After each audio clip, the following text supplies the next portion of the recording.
Welcome, welcome, welcome. We are back. This is Mind Dump with Jordy Jets. That is I. And today's topic, boy, is going to be a. Well, let's just say we're going to go over Pizzagate. All right. I know you heard of it. You probably heard other podcasts talk about it, but I think I got some stuff in this one with my research that I got some stuff that you probably haven't heard yet. All right. So today we're going to go over the symbols and terms, Hillary Clinton and John Podesta emails, and last but not least, James Alefantis, the owner of Comet Ping Pong. All right. So disclaimer, I'm going to be making a lot of, whatever. Let's just get into it. Welcome to the show where strange takes flight, where the shadows meet the curious light. We're diving deep where the wild things stay, in a world beyond your everyday. Oh my, we're gonna blow your mind, peeling back the layers of space and time, from hollow worlds to things unseen. We're talking about things that live in between.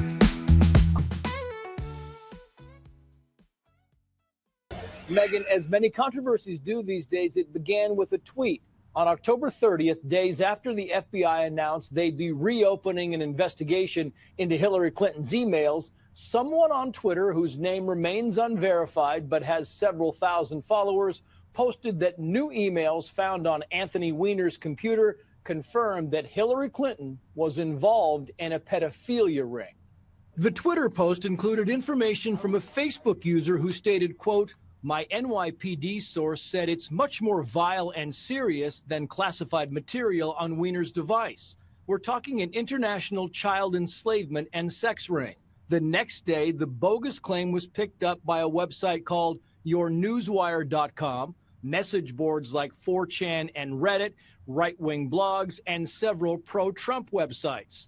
InfoWars' Alex Jones, a far-right web host, posted a YouTube video seen almost 500,000 times. When I think about all the children Hillary Clinton has personally murdered and chopped up and raped, I have zero fear standing up against her. The rumor spread, inspiring some newfound internet sleuths to start digging around in John Podesta's hacked emails, searching for proof and location of the so-called sex ring.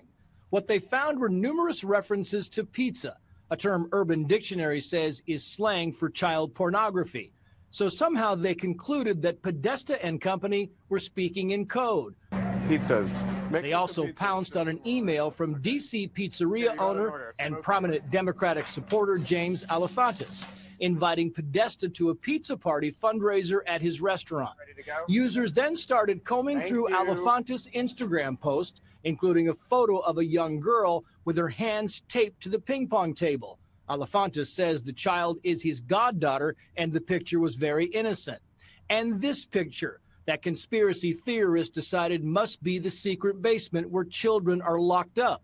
But in fact, it's from a restaurant Alefantis considered leasing, and Comet Ping Pong doesn't even have a basement. By November 4th, just 6 days after the initial tweet about a sex ring, Alefantis was officially part of the conspiracy. He began receiving threatening phone calls with people labeling him a pedophile. On November 7th, the hashtag Pizzagate was born, and by November 16th, people started showing up at the restaurant to investigate for themselves, like well-known right-wing activist Jack Posobiec, who used a video camera to live stream his visit on Periscope, focusing on a child's birthday party, trying to catch nefarious activity.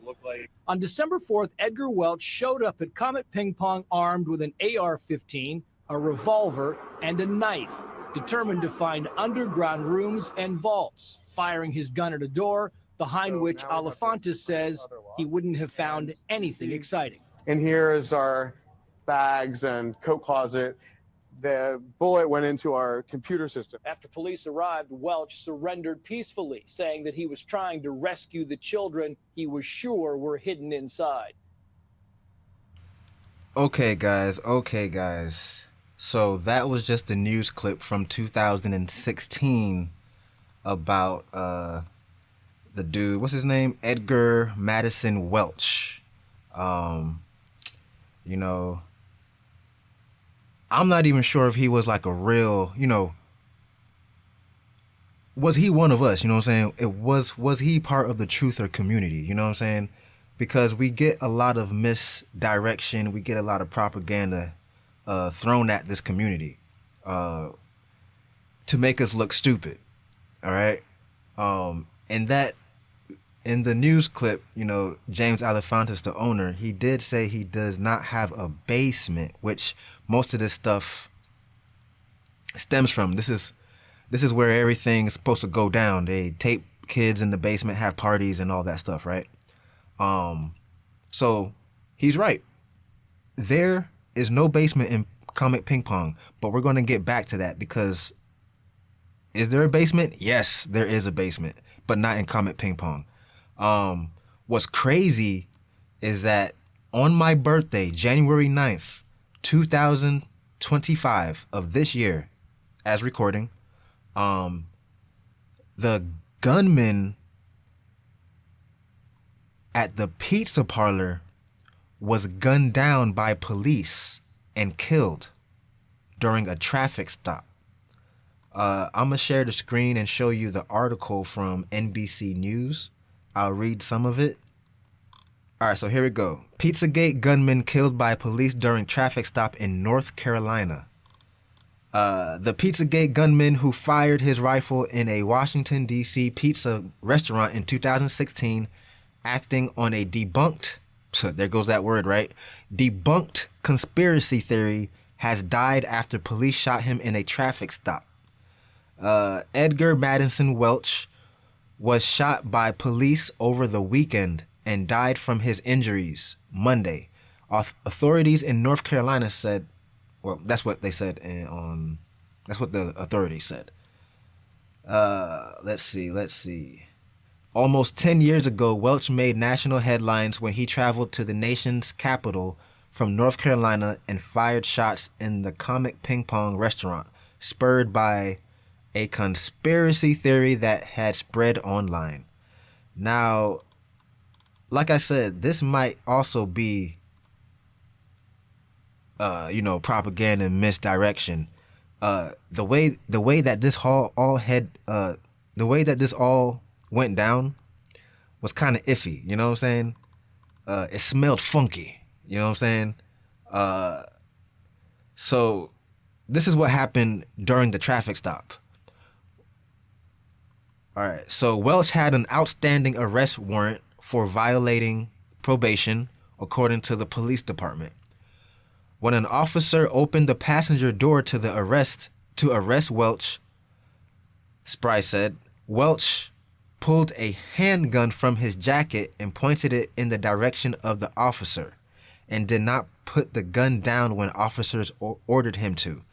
After the passenger failed to comply with the repeated requests, both officers fired their duty weapons at the passenger, striking him, Spry said.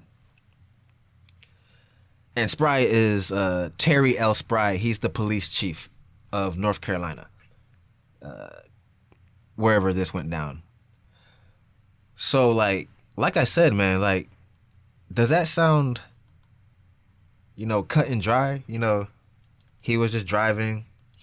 He had outstanding warrants. He pointed a gun at but it just sounds iffy to me. You know what I'm saying? So I do think that is misdirection, propaganda, just to make it seem a little more crazier. You know what I'm saying? So let's get on with it, right? Let's get on to these symbols and terms. So if you haven't known, the FBI has released a document with symbols that these pedophile organizations use to, I guess, shout out each other, to know who you're working with, I guess. We're going to bring that up right now. So here's the document. like I said, this is an actual document by the FBI, Federal Bureau of Investigation. No conspiracy here. As you can see, we have. Matter of fact, let me get my notes out. To be honest, I have another picture. Let me show this one. But this is the actual document. All right, so here we go. This is a better illustration of the symbols, okay? Let me go over them. So the first one, you can see the spiral triangle, all right? So the spiral triangle is known as the boy lover logo. So in this one, it's a blue spiral shaped triangle, but I'm sure that you could use any color. So in this one, it's a spiral shaped triangle within a larger triangle. So this one is identified by the FBI as a symbol used by pedophiles to signal a preference for young boys, often called the B logo, the boy lover logo. Right below that, we have a heart within a heart. It's a small heart inside of a larger heart, sometimes stylized with pink or purple colors, allegedly used to indicate a preference for young girls, as the FBI document says. If you go up to the top right, now that one is a spiral circle.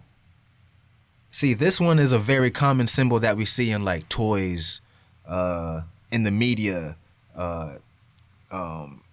kids' cartoons. This one is a less formal spiral, not like the triangle. The triangle is like a perfect triangle, you know what I'm saying? But this one is more of a circle shape. So this one is a spiral within a circle, noted by the FBI as a general symbol for those with an attraction to minors. And it's not even a specific gender. So this is across the board. And our last symbol is the butterfly. And you can see that at the bottom right, a butterfly symbol, sometimes with specific color schemes, blue or pink, claim to represent pedophile preferences across genders. So another one that doesn't have that doesn't specify the gender. So those are the 4 symbols that I need you guys to remember. Now, there is a news story that came out about a monster truck that had the pedophile symbol on it. Let me pull this one up. Tonight, an 8 on your side investigation. Seedy symbols, secret signals on children's toys, what parents and cops need to know. A Bay Area company is investigating how a pedophile logo made it onto one of its toys. Feld Entertainment of Ellington is offering customers refunds, and senior investigative reporter Steve Andrews found a series of symbols pedophiles use to communicate their desires. These Monster Jam shows are produced by Feld Entertainment, a company located in Ellington. It sells souvenirs like this monster truck pillow. According to Feld, the pillow was designed in a now closed office in Fort Worth, Texas. They're manufactured in China. Nicole Kelly picked one up at a show in Syracuse, New York. Then she discovered the double heart is a symbol for pedophile. Immediately, I went into like mama bear mode. I was angry. I wanted to call and text everybody. I wanted answers. According to the FBI's website, people who sexually abuse children, as well as those who produce, distribute, and trade child porn, use various types of logos or symbols to recognize one another and distinguish their sexual preferences. The double heart, for example, or girl lover logo, symbolizes a relationship between an adult male or female and a minor girl. 3 Tampa moms we spoke with had no idea. Have you ever heard of anything like that? No, I haven't. And we have lots of toys in our house, lots and lots of toys, and I've never seen that or thought to look for it. Have you ever heard of that? I have not. Feld Vice President of Communications Stephen Payne states the pillow with the double heart was pulled from service. It's offering refunds or exchanges. Feld's customer service number is 800-844-3545. According to Payne, in 30-plus years, Feld never had an issue with toys or a recall. The company is looking into all products associated with the designer of the truck pillow. It doesn't know if this was an accident, oversight, or intentional. Feld maintains it would never put disturbing imagery on its products. If customers want to exchange or a refund, it says it'll take care of them. Yeah, but who would really know this? I mean, we're watching this, and both of us were thinking this is like a foreign language. Yeah, it is. And it was for these moms that I spoke with today, as well as one law enforcement agency told me they had never heard of these symbols or logos, just something else parents need to know and worry about. Well as law enforcement at this point. Absolutely. All right. Yeah. Thank you, Steve. Yeah. Did you hear that? So this is NBC News, right? And the anchors had no idea about these symbols, right? The mom was on game. The mom knew about these symbols. The mom is part of the Truther Society. She did her research, you know what I'm saying? But what surprised me is they also said the police doesn't even know about these symbols. Now, this is NBC News, and they did hit the nail in the coffin that if you were weary about the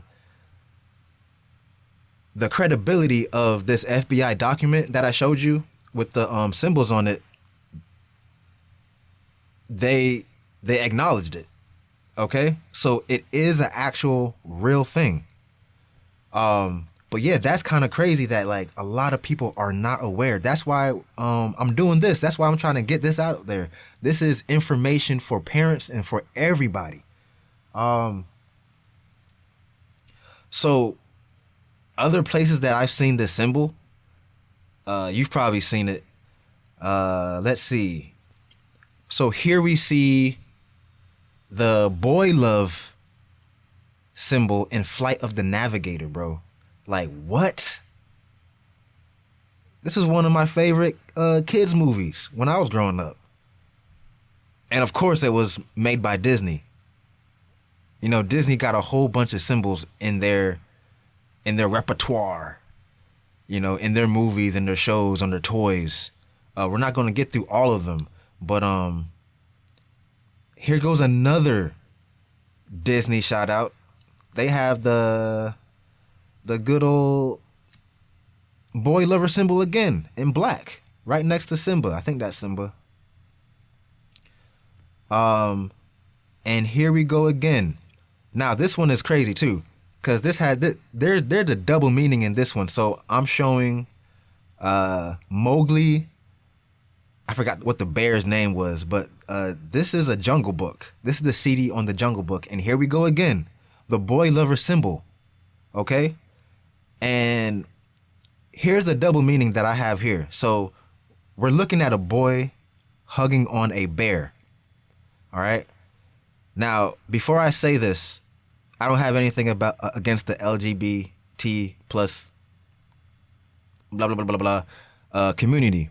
I respect everybody except for the pedophiles. And it seems that in history, pedophiles have basically tried to jump the bandwagon with y'all's community. And you guys need to know that, you know, there was a guy named Harry Hay back in the day, right? And he is one of the founders, you know, of NAMBLA. And if you don't know what NAMBLA is, that's the North American Man Boy Lover Association here in America. They have associations all over the world, but NAMBLA is what we have in America, that are a bunch of pedophiles that are trying to change laws, have sex with boys. It's crazy. We're gonna get into that maybe if I have time. But what I have but with this imagery right here, with the man boy symbol and a boy loving on hugging on a bear, in the gay community, a bear is a term, okay? Now, I didn't get to the terms yet. We're going to get to that after this. But first off, a bear in the LGBTQ plus community is described as a larger, hairier man who often projects a rugged or masculine image. Now, it has nothing to do with pedophilia, but it's kind of weird seeing a boy hugging on a bear with the boy lover symbol on the same CD. I just thought that was very, very odd. Yeah, I think that was very odd. So next up, we have some terms we're gonna go over, okay? Now, these are the terms you need to really get a pen and pad or something. Bookmark this part, because this is going to bring us into those emails that leaked. The WikiLeaks emails, Hillary Clinton, Podesta, all that stuff, okay? And James Alefantis. So let's go over the first one I have is pizza, all right? So, pizza, claimed to mean girl or child in general, stemmed from the phrase cheese pizza. Now, the phrase cheese pizza is abbreviated CP.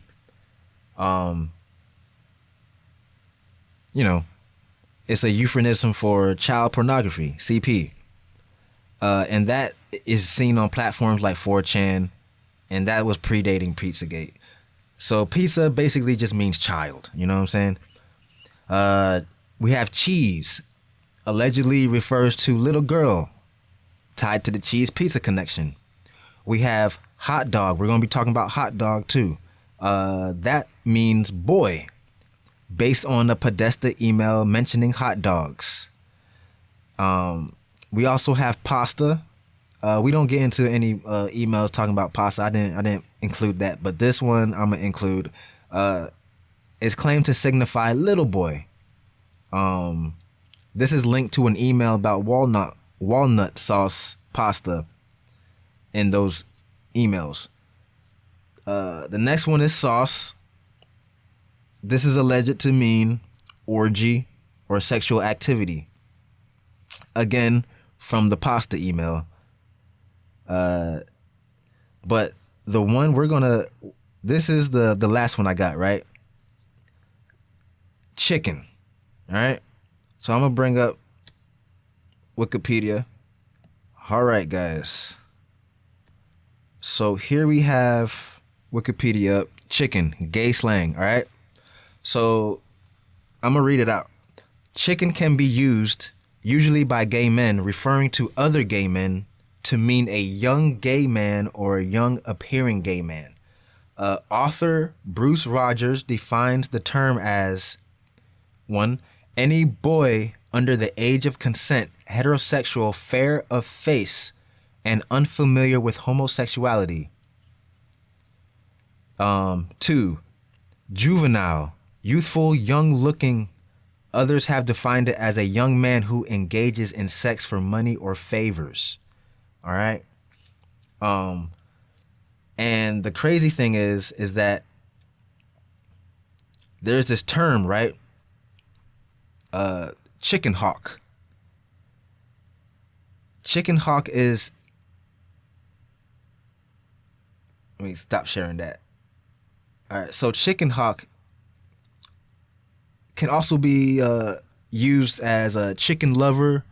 The other term is, chicken fucker. But anyway, as we know, chicken means little boy, basically a child. And there's also a term called chicken lover, chicken hawk. And there was a documentary called Chicken Hawk that we're going to talk about, which ties into James Alefantis. All right. So these are the terms. I went over the symbols. Okay. So we're going to get into them emails. All right. So these emails, okay? centered around Hillary Clinton. You know Hillary Clinton, former United States Secretary of State, and her campaign chairman, John Podesta. All right. So the first one, remember those terms, okay? Remember those terms. For the first one, remember the term chicken. All right. So let me bring up the first email that I have here. And this email was from Louis Amsalem, former senior U.S. Foreign Service officer. This is sent to an internal State Department email called Task Force Honduras, right? Okay, so I'm sharing the screen right now. Before I continue, if you're listening to this on any platform like Apple, you're not gonna get the video. For now, my videos are free. I don't have a paywall. I don't have a what's it called? A Patreon. Sorry. So you can actually see these videos if you would like to see any if you like to see the presentation. You can go over to Spotify, and that's where the video is going to be. But let's move on. So back to the email. Remember the term chicken, okay? So in this email at the end it says, with fingers crossed, the old rabbit's foot out of the box in the attic, I will be sacrificing a chicken in the backyard to Moloch. And if you don't know what Moloch is, that is a deity, okay, where you sacrifice children. Okay? You sacrifice children to Moloch. In this email, it says, I will be sacrificing a chicken in the backyard to Moloch. And we just went over chicken means what? A child. All right, let's keep it moving, all right?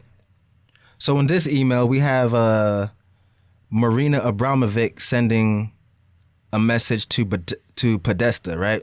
And Marina Abramovic, if you know, she's famous for her art. She has wild art, okay?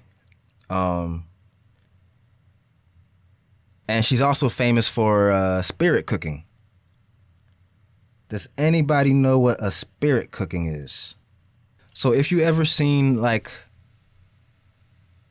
the elites at like a dinner party and there's like a body and they're eating from it, that's what a spirit cooking is. Weird stuff. I don't know why you want to be associated with stuff like that. But in this email to Tony Podesta, that's John Podesta's brother, okay? It says, I am so looking forward to the spirit cooking dinner at my place. Do you think you will be able to let me know if your brother is joining? All my love, Marina. So that was an email to Tony Podesta, John Podesta's brother. The next one is a weird one. This one is Todd Stern to John Podesta. All right, so I'm sharing the screen here. This is the email. Here's what it says. The next 3 months are going to be rougher internally than in Beijing. Between 7th and 1600, no fun. Hope you're doing okay. I'm dreaming about your hot dog stand in Hawaii. I'm dreaming about your hot dog stand in Hawaii. Now that's a weird thing to say. And what does the hot dog mean? Supposedly means boy, a young boy.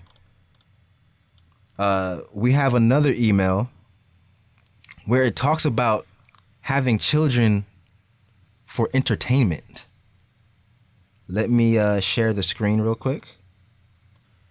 All right, so here we have the email, and I'm going to share this paragraph with you. With enormous gratitude to advanced man extraordinary Haber, I am popping up again to share our excitement about the reprise of our gang's visit to the farm in Lovettsville. Now here we go. And I thought I'd share a couple more notes. We plan to heat the pool, so a swim is a possibility. Bonnie will be Uber service to transport Ruby, Emerson, and Maeve Luzado, 11, 9, and almost 7. So you'll have some further entertainment, and they will be in that pool for sure. And with the forecast showing prospects of some sun and cooler temp of lower 60s, I suggest you bring sweaters and whatever attire will enable us to use our outdoor table with the pergola overhead so we dine al fresco and ideally not al chillo. Weird terminology. But yeah, they will have Uber service to transport Ruby, Emerson, and Maeve Luzado, ages 11, 9, and almost 7, for further entertainment in a pool. These are White House emails. What the fuck, right? Like, what kind of terminology is this? Like what kind of, like what's going on? From what I see, from what I am getting from this email, I don't know. It's some crazy business going on. All right, let me stop sharing that.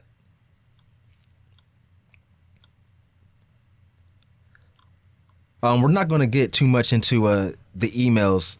I think I shared enough emails. That last one with the kids, I mean, self-explanatory right there. Like, why would you invite kids and talk about it like that? Anyway, sorry. Let's go on to something. Before we get into James Alefantis, there's this video that tried to make surface. Okay, supposedly it's John Podesta.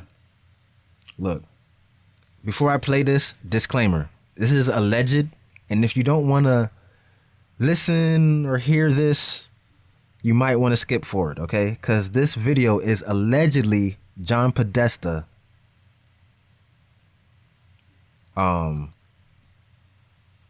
Wait. Yeah, so I'm sorry, I just needed to get it queued up. So this video is, you can't really see anything, but in this video you can hear it. Allegedly is John Podesta abusing a child. All right, now I'm about to play it. Bear with me. You think you're hot shit, don't you? You think you're hot... Listen up! What's my name? What's my name? My other name, what do you call me? I am your father! From now on, you will call me your father. Shut up! You will call me your father. What is my name, huh? What do you want me to, what do I want you to call it? What? Say it, I want to hear it. That's it. Yes, say it again. Say it again. Yeah, that's right. That's right. Yeah, I'm your daddy now. I'm your fucking daddy now. Okay. So, like I said, allegedly, okay, they've been taking this video down. I saved it when I saw it, because I knew, like, this isn't going to be around that often, that long. Allegedly, that is John Podesta abusing what sounds like to be a little girl. Hey, if there's any time that I'm going to get kicked off the air It will be now. I'm not sure if Spotify, Apple is gonna let me play that, but I'm gonna keep it in. Okay. I'm here to give information. Okay. I'm sorry if that offended anybody, but I got to get it out there. But yeah, that video clip is crazy. There was also another video with Hillary Clinton. Now, I don't have that video no more. I did. It was on my other laptop. I probably actually do have it, but I have to just get the hard drive off. But I'm gonna just let it sit there, I'm just let it sit there. No need to bring that up. But all right, let's get out of those emails. Let's get off of Podesta and let's get into the owner of Comet Ping Pong, James Alefantis himself. All right. Okay. So, like we said, like we heard in the news clip I played in the intro in the beginning of this podcast, there's no basement in Comet Ping Pong. I did my research. I read reports of other people going there. They show you a blueprint of the whole building. There is no basement in Comet Ping Pong. But let me bring up Google Maps and I'm going to show you where this basement is, okay? Let me show you where this basement is. I did my research. All right, so here we have Comet Ping Pong, right? And if we go right here, you see this building? He also owns that building, okay? James Alefantis owns, what's it called? Oops, lost it. All right, so this building is called Buck's Fishing and Camping. It's a restaurant. And on Reddit, somebody said that there is 100% a basement in that one because they were invited to a party hosted by Comet Ping Pong, but the entrance to the basement was through Bucks. And let me tell you something about the terminology of buck. Remember that term chicken hawk? Chicken lover? Well, let me share the screen, okay?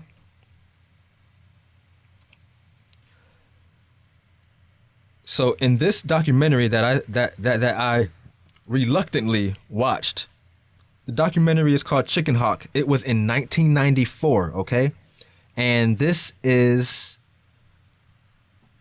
basically a documentary of NAMBLA, like I said, North American Man Boy Love Association. It discusses why their organization supports boys and men who have or desire engagement in sexual or emotional relationships.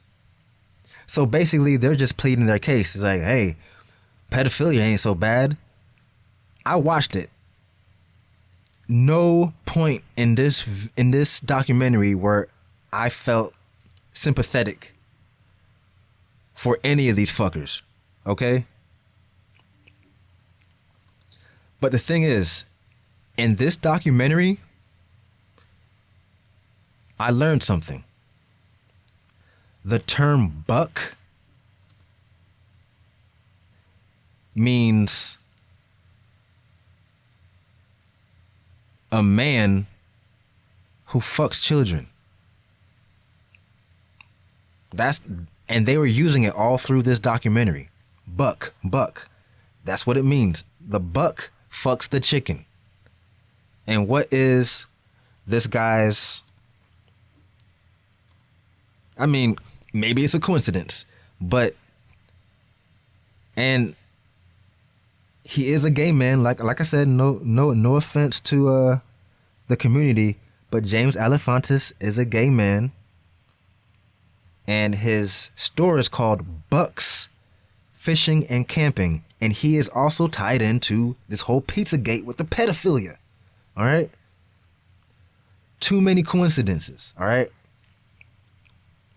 Now, James Alefantis and Podesta share something in common other than their possible love for pedophilia, okay? There's this artist that they are friends with. The artist's name is Biljana Jurjevic. The last name is kind of hard to pronounce. To spell it, Djurdjevic. Jurjevic. And like I said, Podesta and Alefantis are friends with this person. All right. And this person does a lot of you would call pedophilic art. Okay. Let me pull up some of her work. Okay. So I have Biljana's artwork pulled up on Google. And if you would like to look at it while I'm looking at it, the first name, you probably just have to type in the first name, Biljana, Biljana. And I'll go to the first one. As you can see, we have kids in this artwork with their hands behind their back. I don't even want to look at this, like, cause they're in their underwears. They're looking at the camera or whoever the artist is. You know what I'm saying? That's one of them. You have, again, kids with their hands behind their back sitting in a circle in their underwear. This is her artwork. This is the friend of Podesta and Alefantis. You see the plot thickens. Like why all of these weird ass imagery? And it's all children. Look at this one. And to be honest, look at the background. It looks like it's in the same place. It looks like it's in the same type of place. Supposedly in the basement of James Alefantis. I'm not saying these are where the art is coming from, but let me go even further with this person, okay? And this is the artist right here, as you can see right here. So it's a female, Biljana Jurjevic. Let me go to a interview. I found this interview that somebody has. Okay, so in this interview, okay, so she's asked, how do you dream up your wacky ideas? Wacky ideas. All right. These are more than wacky ideas. You know what I mean? They're let's just keep going. So the question is, how do you dream up your wacky ideas? What is your creation process? And this is what she said. This is a quote. I read a lot, from junky novels to pure art novels. I am addicted to TV. Who works 24 hours a day. I hardly watch, but I need to have it in the room. Maybe it's a compilation of my thoughts that I collected through ordinary day, like seeing some old man struggling with his poverty and starting to fade from the face of earth without being seen at all. Here's the kicker right here. Or seeing another victim of pedophilia. For this and other subjects, unfortunately, I didn't need any imagination, just pure reality. So you're meaning to tell me from this is what I'm reading, okay? That she's getting her imagery from reality, not imagination, okay? This has nothing to do with her imagination. She is literally making art about what she is seeing when it comes to the pedophiles, the pedophilia, whatever. Once again, too many coincidences, okay? She's obviously seen these acts happen. Okay? She said it right there. Okay? And like I said, John and Alefantis are great friends with this person. They have her artwork hanging around their properties. All right? Places where they sleep. They rest their head. They have her artwork hanging up. Okay. So before I get to some other things, I have I have some Instagram posts from James Alefantis, okay?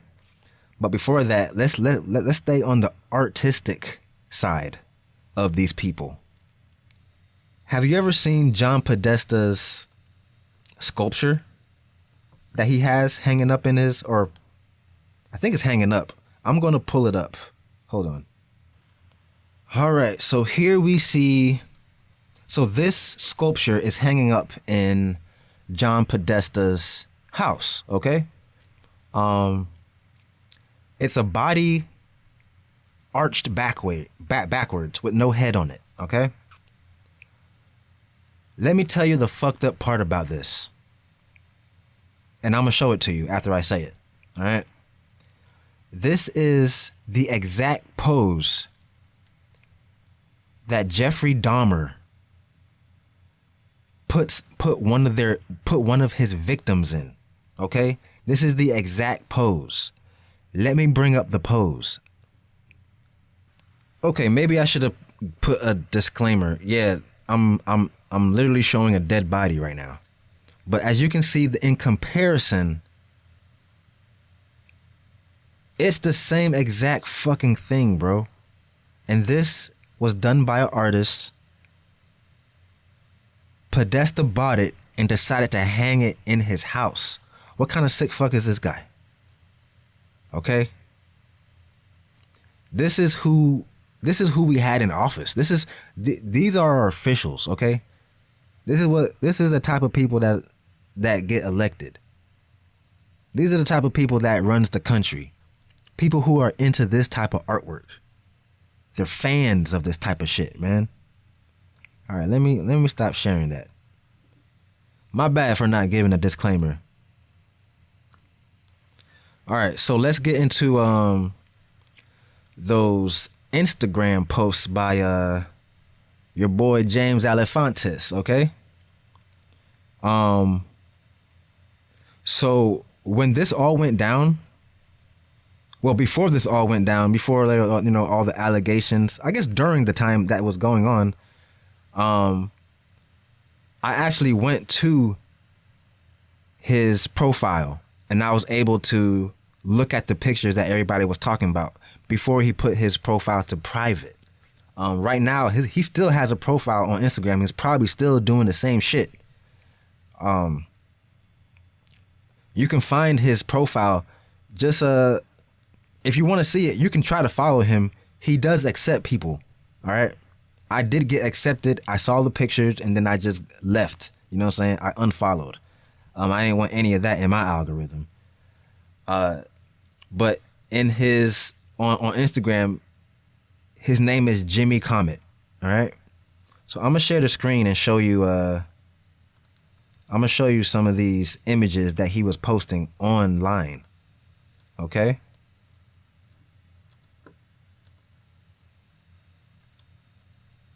All right.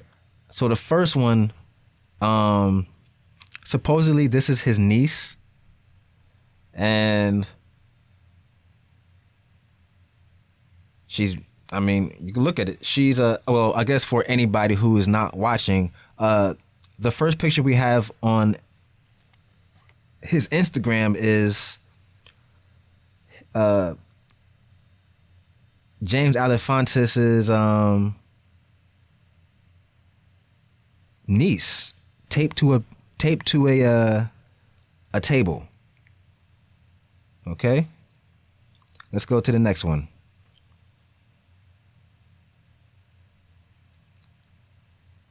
Here we have some youthful people in white masks. I'm not really sure what that's about.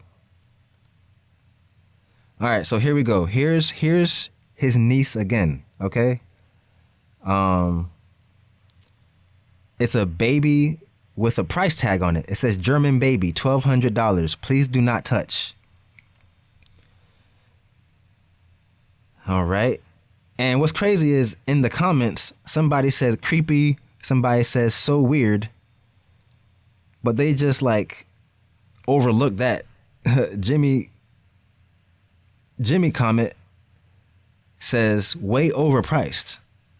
Jokingly. Somebody else, I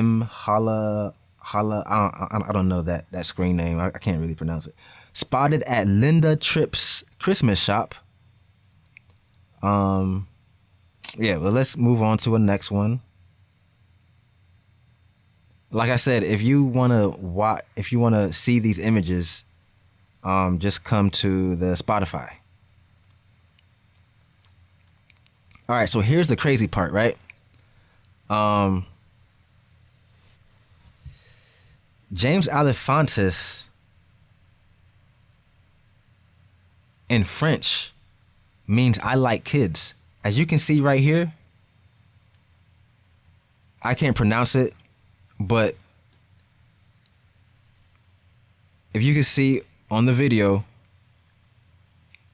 yeah, I can't pronounce that. But the title says, made all the more disturbing when you break down James' name like this. It could be a pseudonym and just another way he's been openly bragging in plain sight. So yeah, his name in French broken down means I like kids. And if you could see this picture right here, I have another Instagram post to the left of this. He posted a picture of a photo featuring a man wearing a shirt that says, I love children in French.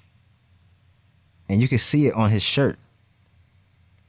It says, I love children in French. And it literally is his name, James Alefantis. For the French speakers, I'm sorry if I butchered any of this translation. Like, I can't even pronounce it. The word is Jaime les Infantes. I'm sorry if I mispronounced that, but like I said, that means I like kids. James Alefantis. And I have one more, man. I have one more picture that you need to see.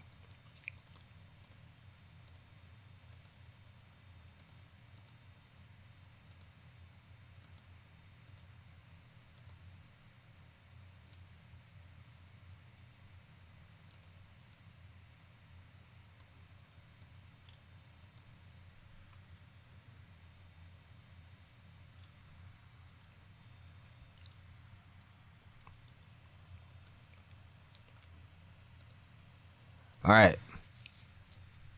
So this is the one where I'm going to put the nail in the coffin for all of this. There are no coincidences at this point, okay? This is blatant. All right. Remember the terminology, guys. Remember the terminology. All right. We went over it. Now, I am sharing a picture also on Jimmy Comet's Instagram profile, okay? It shows the same niece in the arms of a man with beads around her head. Nothing bad about this picture. The thing that makes this picture fucked up, right, is what Jimmy Comet decided to put as a caption. The only caption. And it's in hashtag form, okay? It is hashtag chicken lovers. Hashtag chicken lovers. Okay? Remember the terms, guys. Remember the terms. They're playing in our face. There is no coincidence with this. This is 100% blatant. in your face, in my face, in our face, in the country's face, in the world's face. Chicken lovers. From a guy that owns a place called Bucks Fishing and Camping. And what does Bucks mean? A male that fucks kids. What does chicken lover mean? The same shit, a man that fucks kids, dude. Come on now. Come on now. Stop playing with me. I'm gonna stop sharing that.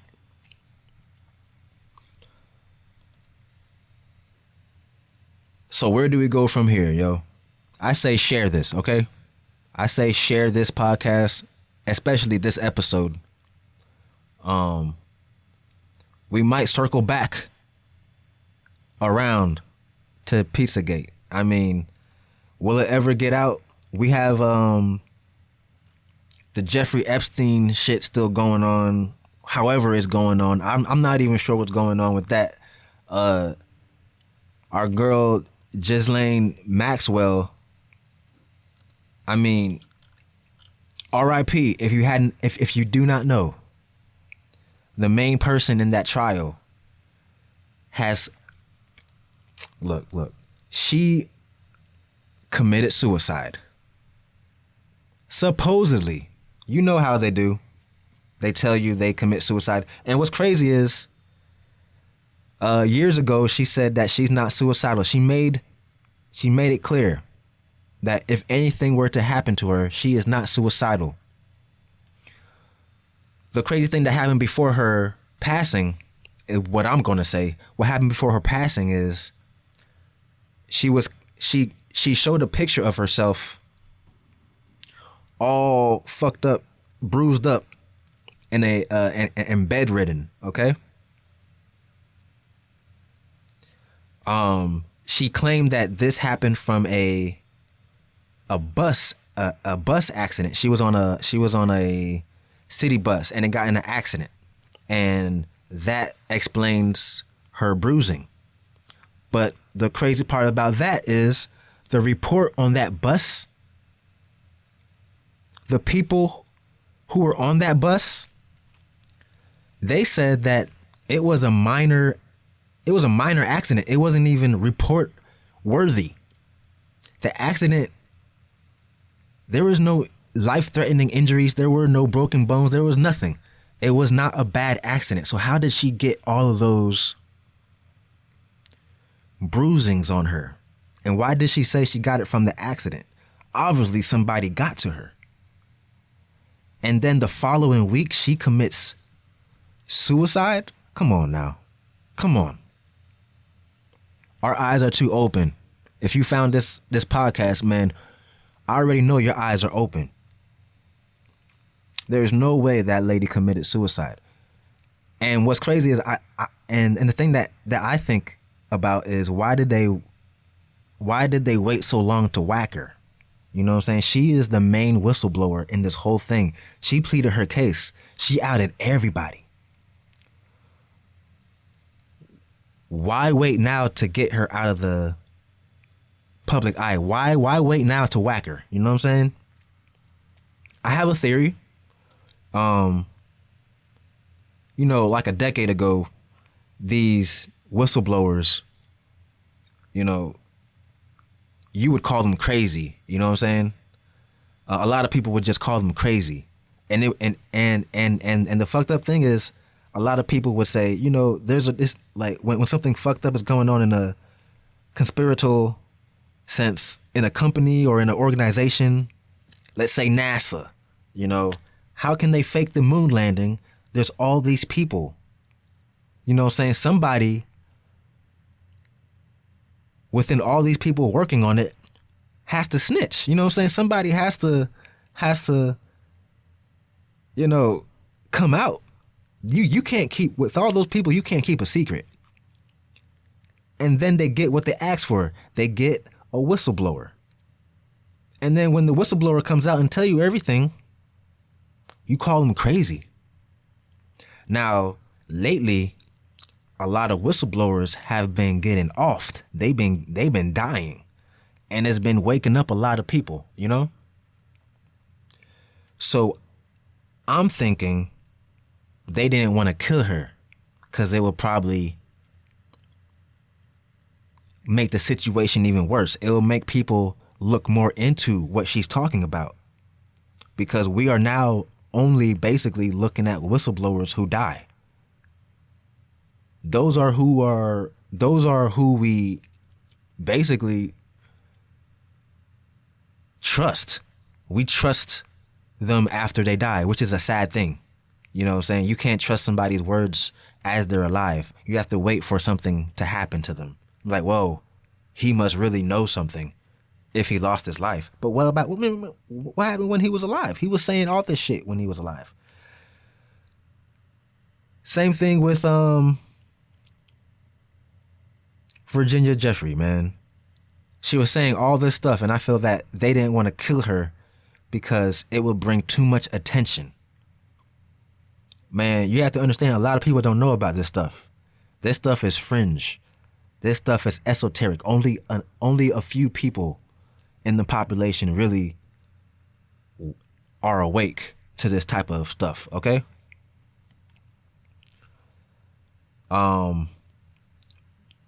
But yeah, bro, Virginia Jeffrey's dead. Supposedly, Jeffrey Epstein is dead. Supposedly. And what's her name? Ghislaine Maxwell is supposedly still locked up. I'm not sure if all of this has to do with Pizzagate, but it is pedophile. It's pedophilia. It's something that I hate. And I will continue to do more research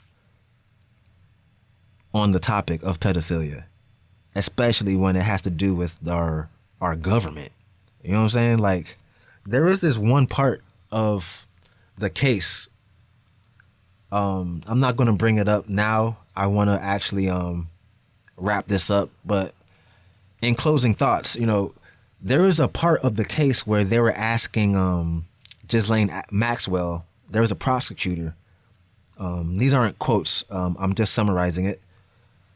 But she was asked, did you know that Epstein was working for the U.S. government? And of course, you know, they never answered those questions. They just say, you know, I plead the fifth, or you get an objection from the defendant's lawyers. Yeah, but she never answered that question.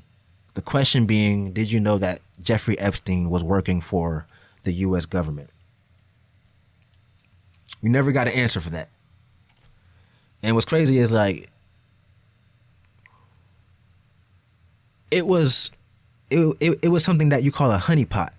You know, the same thing that was going down with Hugh Hefner in the Playboy Mansion. It's a whole honeypot. Cameras everywhere. Same thing at the Epstein's Island. Cameras everywhere. It's made for blackmail, okay?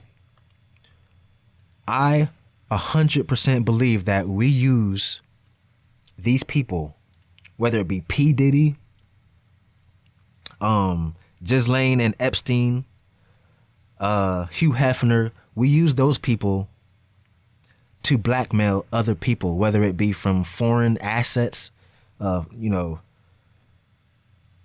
But yeah, and it's crazy because they always tell us, you know, we don't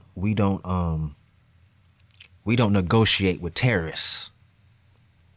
Yet to get them blackmailed, we'll give them, you know, children. You know, the laws ain't the same throughout the world. You know, we have, what's his name? Tom Hanks fleeing to Greece because Greece doesn't have laws against pedophilia, or their laws are more lax. I do have a video about NAMBLA, okay? Let me bring this up. All right. So here is a video that I found, a short video about what happened with NAMBLA at one time. All right. Sharing the screen right now. Good. Listen up. What this organization is, what they do, kind of how they started, and how you got involved in the case. NAMBLA is the North American Man-Boy Love Association. It's a group of adult men that are sexually attracted to boys. It was the most difficult undercover case I did, and I'll get into the details, but it was one. The organization began in the late 70s. There was a sexual revolution going on in America. They began in Boston. The reason it happened, there was law enforcement had this movement where they went in and arrested a bunch of men that were bringing boys into the house, giving them drugs, showing them, and then having sex with the boys. And so the men were arrested. The boys that were there were 15, 16, and it wasn't like they were 6 or 7 or 8 years old. So the whole idea was this was consensual sex. Nobody was being physically, violently. All the boys were going after. It was the idea of we desensitize the boys, maybe pay them money, maybe give them incentives to have sex, and they were having sex. This movement came. It began in a church. They got together one night, a bunch of men, to protest what was going on with law enforcement, and NAMBLA began that night. All right. So that was a video talking about the start of NAMBLA. Now, the start of NAMBLA did start with that dude I was talking about, Harry Hay. I suggest that you look up Harry Hay yourself, Harry Hay. He was one of the forefathers of the LGBTQ, the LGBT community movement, actually. But his views clashed with the other views of the movement. So basically, he was the pedophile of the bunch. He was a gay man, but not just gay. He liked little boys. All right. And they tried to distance himself. They tried to distance the movement from Harry Hay. They kicked him out, basically. All right. It's some history that you need to know about this whole LGBT movement. I don't believe it's a bad thing, but they did try to kick out the bad seeds. You see what I'm saying? And Harry Hay is 100% one of the bad seeds that they had to kick out. Now, what did Harry Hay do? He got some of his boys, and they got together and created NAMBLA. And ever since then, Harry Hay's dead, by the way, but ever since then, this organization has been trying to change laws so they can do what they want to do. All right. I believe they changed, they succeeded in some type of weird thing in California where it has to be like penetration or something in it. And if you didn't penetrate the boy, I don't know. I have to look into that. Maybe we'll do another episode on that. But yeah, Harry Hay is a sick fuck. That's all I'm trying to say. And what's crazy is if you don't know your history about this, I suggest anybody in the LGBT community, please look up Harry Hay and know the signs, because I don't want you guys to be tricked. All right. I don't want you guys to be tricked into supporting something that ends up supporting pedophilia. You got to be careful with that plus part of the movement, okay? Because that movement, that plus includes MAPS. You don't know what MAPS are? MAPS. Minor attracted people. That's what the type of shit that's being pushed. And I guarantee you that came from the Harry Hay movement and NAMBLA. I'm pretty sure those are the people who are pushing that type of bullshit. All right? Don't let MAPS into your organization. They do not. They need to do their own shit. Matter of fact, we need to eradicate. I'm not calling no call to action. Matter of fact, the only call to action I need for you guys to do is hit like, hit subscribe, please. If this was informative enough for you, I'm sorry if I'm a little shaky at this. I'm new to podcasting, so I'm working out some kinks. You know what I'm saying? But please hit that subscribe. I got some guests coming. I've said it in my other episodes. Give me 3 months. I'm here to improve myself, and I just want to put out some information for everybody. We're all like-minded over here. We got our third eye open. We are awakened. We are the awakened bunch, all right? So I'm going to close this out. I'll see you next time with another, hopefully, lighthearted topic. But I'm gonna get myself out of here and get some sunshine. Y'all have a good one, people. Jordy Jets out. Welcome to the show where the strange takes flight, where the shadows meet the curious light. We're diving deep where the wild things stay, in a world beyond your everyday. Oh my, we're gonna blow your mind, peeling back the layers of space and time. From hollow worlds to beings unseen, we're talking about